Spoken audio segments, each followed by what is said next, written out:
So isang magandang araw ulit sa inyo mga boss. Gawa muna ulit tayo ng isang video ngayon.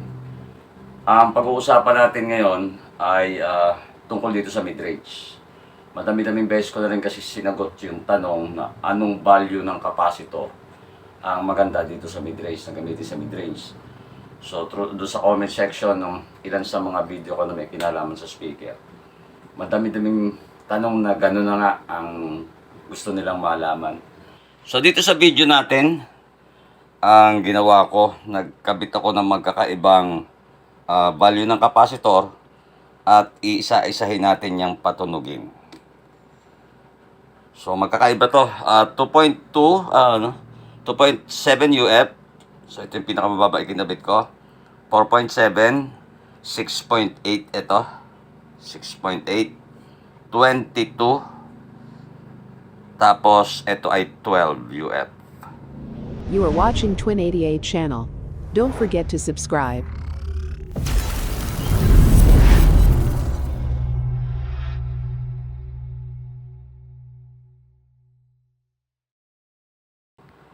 So, sa mga capacitor na yan, ito, mga value nito, 6.8, 4.7, 2.7. Usually, ito yung gamit ko sa Twitter.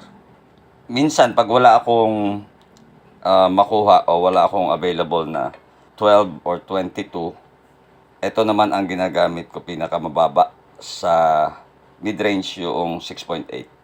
So, isa-sound check natin yan isa-isa gamit yung Kevlar GX3 Pro natin. Ayan. Buhay pa rin siya. Ang tagal na nito mga boss. Since isang speaker lang ang gagamitin natin mga boss, ito. Left channel lang ng amplifier. So sana makuha ng cellphone ko yung audio recording, and i-advise ko rin na mas maganda siguro kung naka-headset kayo. Test muna natin yung pinakamababa, 2.7 microfarad, 100 volts ito.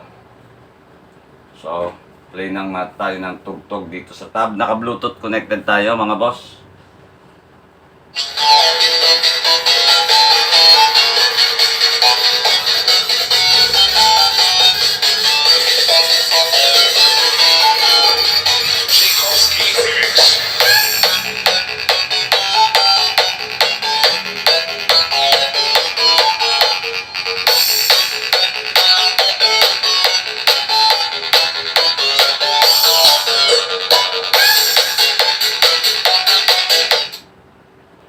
So yun ang tunog niya gamit yung pinakamababang value na meron ako dito.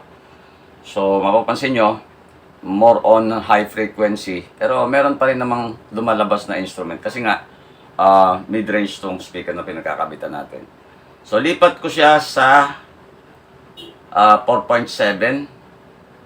Eto. So ngayon gamit natin 4.7 microfarad, 50 volts. So play same music, ganun ulit.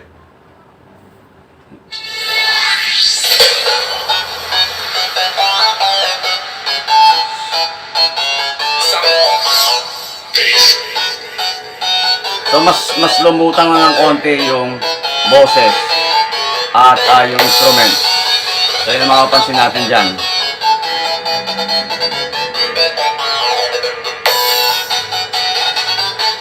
Pero yung mid-bass niya, matinis pa rin mga boss, ano?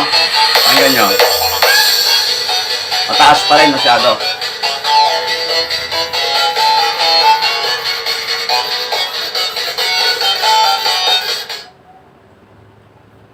So ngayon, ilipat ko. Ang gamit na natin ngayon dyan, yung patatlo, 6.8 microfarad na. Ano? Yun ang tutunog ngayon. So yan, tingnan natin. Habang tumataas ang value ng ating capacitor, magkakaiba, di ba? Nababago. Habang tumataas, mas lumalabas yung mid-frequency instrumentals and vocals.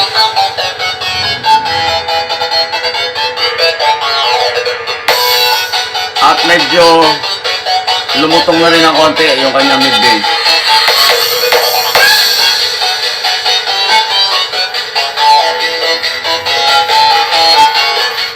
Okay, so ililipat ulit naman natin ngayon, this time sa 12 microfarad, 100 volts. So anyway, yung voltahe naman, pwede naman yan kahit 50 volts kung may makukuha kayo na 12. Hindi naman maglalabas siya ng over 50. Mapera na lang naka sobrang taas ng wattage ng amplifier niya. Pero sa mga integrated, okay lang yung 50. Ayaw ko sumama. Yung salamin na hindi ko pa makita. Malaki na kasi yung ano. Malaki na yung kanyang kawad. Yung kanyang paa. So ayan, ang gamit natin ngayon yung dilaw. Doon nakakabit yung aking clip. So ihuhuli natin itong pula. Itong pinakamalaki sa lahat. So eto ang tunog niya mga boss. Same music ulit tayo. Malaki lang pagkakaiba, ano?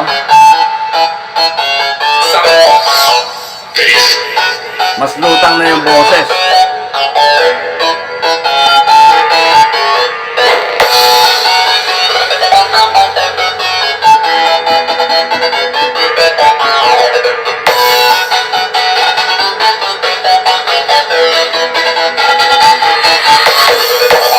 Yan pa. Yung mid-bass niya, lumabas na. So, halos nasa level na.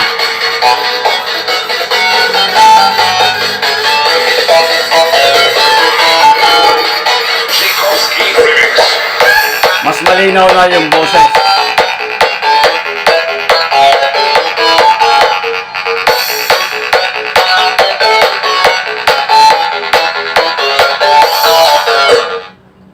Mapapansin nyo, mas naging klaro na yung vocals.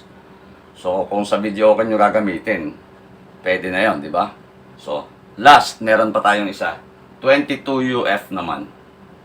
Yan mga boss, dyan na siya nakaklip sa 22 microfarad, 250 volts. Hindi lang talaga. Ayan, nakita. 206J, 250 volt.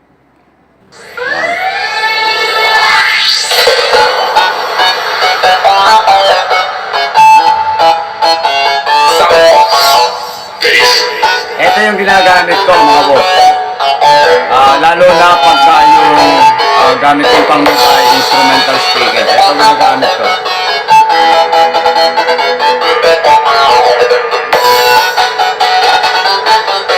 Wait lang natin sa mid-bass.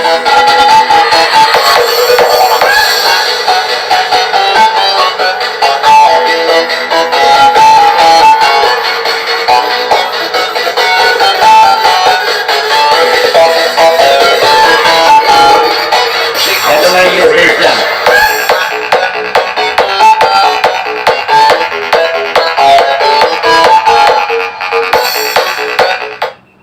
So yan, doon sa mga nagtanong, bakit sinasabi ko sa inyo 22 UF ang gamitin or 12. So ito, naipakita ko sa video na to, napakita natin sa video na to, na mas klaro yung gitna. Pagbaba kasi ng capacitance na gagamitin natin, mas manipis yung inilalabas niya, matinis masyado. So sana, nakatulong ulit ako sa inyo.